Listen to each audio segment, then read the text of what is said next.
Hi, welcome to today's core vocabulary word and action video. Our core vocabulary word that we're going to be targeting today is think.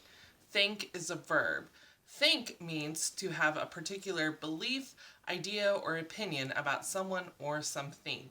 Now let's find think on some AAC devices. On WordPower 60 Basic Vocabulary on the Touch Chat app from Satillo, think. Think.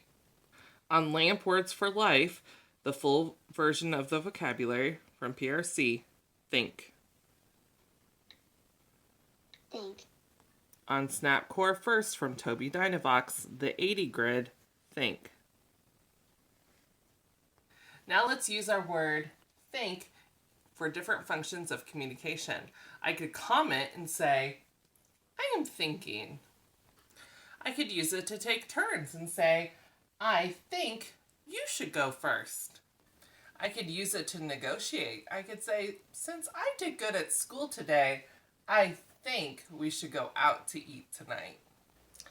I could state an opinion and say, I think that's a good idea. I could ask a question and say, what do you think? I could use it to relay past and future events and say, I think we are going to the park tomorrow. I could use it to reject and protest. I could say, no, I don't think so.